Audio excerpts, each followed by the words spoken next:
Guys फेरि अझै आयो मेरो आजको फोटो एडिटिङमा आउँछ मेरो नागपुरी फोटो एडिटिङ।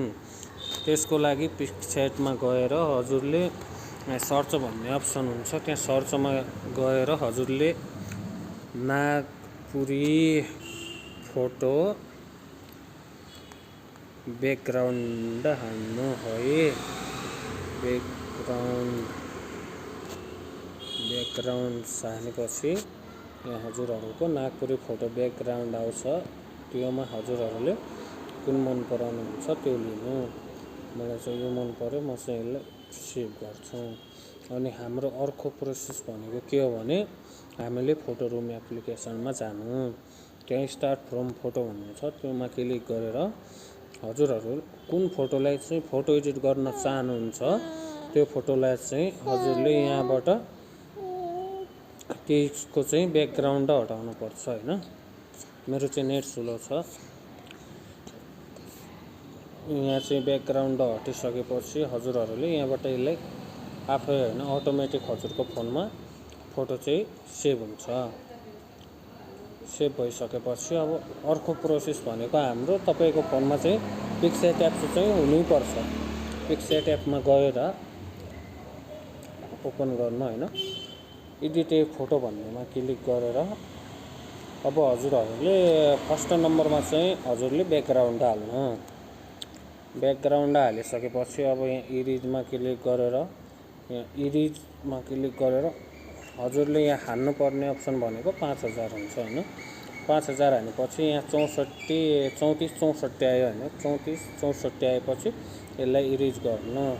अब यहाँ हामीले जति पनि ट्याटो हाल्नु भने हाम्रो फोटो चाहिँ एकदमै जस्तो छ त्यस्तै रहनेछ। अब मैले यो फोटोलाई चाहिँ यस्तो गरेर हैन आफ्नो फ्रेमको हिसाबले चाहिँ म यसलाई यहाँ राख्छु। अनि हजुरहरूलाई अब यसको ब्याकग्राउन्ड चाहिँ तलपट्टिको काट्नको लागि त्यहाँ इमेजमा क्लिक गरेर हजुरहरूले यस्तो यहाँ गरिसकेपछि हजुरको फोटो आफै त्यहाँ हुन्छ। एडजस्ट गरेर हाल्नु हो। म चाहिँ यहाँ एडजस्ट गर्दैछु है। अनि त्यसपछि यहाँ क्लिक गरेर सहीको अप्सनमा क्लिक गरेर यसलाई चाहिँ एकचोटिको लागि लक गर्नु। अनि यहाँ चाहिँ हजुरहरूले के हाल्न चाहनुहुन्छ भने म चाहिँ अब गालामा ट्याटु हाल्छु है। TTO हानेपछि ट्याटु सर्च हानेपछि यहाँ थुप्रै ट्याटुहरू हेर्न सक्नुहुन्छ हैन। हजुरहरूलाई कुन मन पर्छ त्यो हाने हुन्छ हैन। म चाहिँ हेर्छु हैन, मलाई चाहिँ ल यो मन पर्यो हैन। म चाहिँ यसलाई अलि आफ्नो फोटोलाई जुम गरेर यसरी जुम गरेर कहाँ हाल्न चाहन्छु हैन। म चाहिँ यहाँ हाल्छु, अलि यसलाई माइनस गरेर यस्तो गर्दिनु। अनि त्यहाँ देखिरहेछ हैन। त्यसपछि मैले चाहिँ यसलाई यताबाट चाहिँ म सेभ गरिदिन्छु।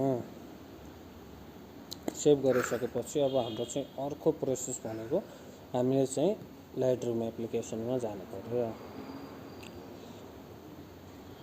लाइटरुम एप्लिकेसनमा आइसकेपछि हामीले पिक्साइटबाट डाउनलोड गरेको फोटो चाहिँ हाम्रो लाइटरुममा पेस्ट गर्नु पर्यो हैन। अब यहाँ एडिट भन्ने अप्सनमा क्लिक गरेर लाइटमा क्लिक गरेर म चाहिँ यसलाई अलि डाउन राख्छु, अलि हाई राख्छु। हजुर आफ्नो अन्दाजले राख्नु होला है। म चाहिँ आफ्नो हिसाबले राखिरहेको छु, हजुरहरू पनि आफ्नो हिसाबले राख्नु। म चाहिँ यसलाई यस्तो गर्छु। अनि कलर्समा गएर यहाँ चाहिँ हजुरहरूले एडजस्ट गर्नुपर्छ हैन। म चाहिँ त्यहाँ गर्दैन, म चाहिँ सिधै कलरमा जान्छु। अब चाहिँ म यहाँ गर्छु कि यसलाई चाहिँ अलि फुल भन्नाले हजुरको म राख्छु 20 राख्छु। अनि यहाँनिर यसलाई चाहिँ पुरै माइनस गरे भने यस्तो हुन्छ। म चाहिँ यसलाई 52 राखिदिन्छु। न तेस्रो नम्बरकोलाई अलि म हाइलाइट दिइदिन्छु, किनभने त्यो चाहिँ हाइलाइट नै ठिक हुन्छ हैन। अनि त्यसपछि यहाँ चौथो नम्बरमा गइसकेपछि यसलाई चाहिँ हजुरहरूले ब्याकग्राउन्डलाई चेन्ज गर्न सक्नुहुन्छ। हजुरलाई कुन मन पर्छ त्यो राख हैन। मलाई चाहिँ यो मन पर्यो, म यो राख्छु। अनि यहाँबाट यस्तो हैन यस्तो यसलाई चाहिँ हजुरले 100 पनि राखे हुन्छ, त्यो आफ्नो मर्जीले राख्दा म चाहिँ यस्तै राखिरहेको छु। अनि अर्को 6 नम्बरमा चाहिँ हजुरले माइनस गर्नुपर्छ। त्यसपछि यसलाई चाहिँ म एडजस्ट गर्दिनँ। हजुरहरू गर्न चाहनुहुन्छ भने गर्दा हुन्छ होइन। त्यहाँपछि म अनमा गर्छु। अनमा गएपछि यहाँ फिल्टर्स भन्ने अप्सन छ, त्यहाँमा गएर भेट्टिसमा गएर म चाहिँ यसलाई अलि डाउन राख्छु। अलि डाउन राखेपछि म चाहिँ यसलाई अझै डाउन गर्छु होइन। यसलाई चाहिँ म अझै डाउन गरेर यस्तो गर्छु होइन। अब यहाँ हजुरहरूले यसलाई चाहिँ क्लिक गरेर यहाँ गएर हजुरको यो फोटो चाहिँ भयो होइन। अब यसलाई सेयरको अप्सनमा गएर यसलाई डाउनलोड पनि गर्न सक्नुहुन्छ। अब म चाहिँ फेरि पिक्सार्टमा जान्छु है। फेरि पिक्सार्टमा गएर यसलाई चाहिँ हामीले कट गर्नुपर्छ।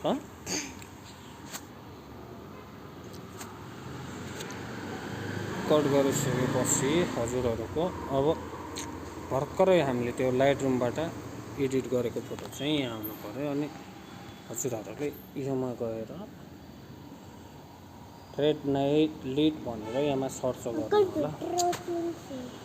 सर्च गरिसकेपछि हजुरहरू अब यहाँ हजुरहरू कुनै पनि अप्सन राख्न सक्नुहुन्छ होइन। म चाहिँ यो वाला राखिदिन्छु होइन। अब राखेपछि म चाहिँ यसलाई कुनामा राखिदिन्छु। अनि अब योमा गएर म चाहिँ अब यहाँमा मेरो नाम हाल्छु है। म चाहिँ आफ्नो नामको लेटर हानेर त्यहाँ म बनाउँछु, हेर्दै जानु है। ल मैले यो हाने होइन। यसलाई चाहिँ जुम गरेर अलि यस्तो गरेर यसरी म चाहिँ राम्ररी मिलाउँछु। अझै फेरि टुल्समा गएर अझै म मेरो आफ्नो नाम हालिरहेको छु है। म चाहिँ आफ्नो नाम हाल्दैछु।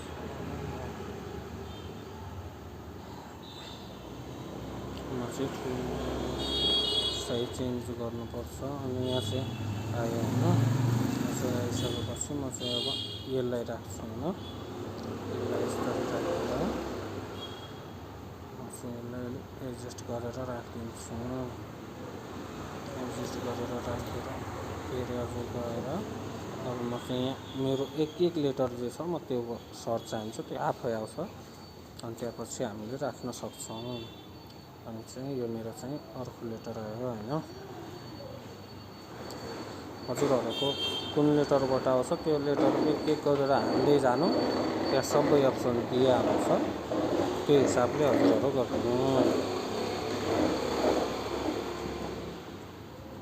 गरिसकेपछि मैले अब योलाई हाल्नु होइन।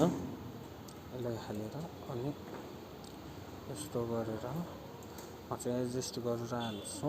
एडजस्ट भयो। अब त्यहाँबाट अब मेरो चाहिँ यो चाहिँ एडजस्ट भएको हो साथीहरू। एडजस्ट गरेर म चाहिँ यिनीहरूलाई लखानिदिन्छु, नत्र भने यताउता जान्छ। त्यो भएर हान्नलाई अलिक गाह्रो हुन्छ। त्यसपछि अब मेरो लास्टको हाल्छु। त्यसपछि मेरो लास्टको लेटर आइसकेपछि म चाहिँ यसलाई पनि एडजस्ट गरेर राखिदिन्छु है। यो चाहिँ एडजस्ट भएर रह्यो। अब मैले यहाँ अर्को इफेक्ट हाल्ने छु होइन। मैले किङ भनेर सर्च गरेँ, आउन त इमोजीहरू पनि आउँछ, तर मलाई चाहिने भने नेम हो। त्यही भएर कुन नेम राम्रो लाग्छ त्यो नेम हालिदिन्छु। अब म सबैमा त्यही हाल्छु होइन। किङ भनेर हाल्छु, त्यही भएर म योमा पनि हाल्दैछु। अब यस्तो होइन। एकछिन है, कुन अप्सन लिँदैन हामीले यसलाई पनि गरिदिनु। अनि हाम्रो चाहिँ यसलाई पनि हामीले एडजस्ट गरेर यसलाई पनि मैले लक गरिदिएँ। अब चाहिँ यो चाहिँ मेरो फोटो भयो होइन। अब चाहिँ म कलर्समा गएर त्यहाँ आफैले आफ्नो हिसाबले एडिट गर्नु होला। अब चुसीको पनि आउँछ पनि। ल मलाई यो ठिक लागिरहेको छ होइन। ल यसलाई नै हानौँ होइन। यसलाई हानेपछि हजुरले यहाँ मुन्टाको चिन्ह हुन्छ नि त्यहाँ गएर हेयर स्टाइलमा क्लिक गरेर हजुरहरूले यहाँ आफ्नो कुन कलर हजुरहरूलाई मनपर्छ त्यो कलरलाई हेरेर एकचोटि माथि दबाइदिनु अनि यहाँ म्युटमा गएर हजुरहरूले आफ्नो भोटमा लगाइदिनु एडजस्ट गरेर लगाउनु है राम्रोसँग गरेर लगाएर त्यसपछि हजुरहरूको योलाई अलिक माइनस राखिदिनु है नदेखिने जस्तो अरू कलर पनि हाल्न सक्छ होइन एकचोटि हानेपछि अरू कलर आफै नै हाल्छ त्यसपछि यसलाई चाहिँ हजुरहरू यताबाट पनि सेभ गरेर फाइनली हाम्रो फोटो अब आउँछ ग्यालेरीमा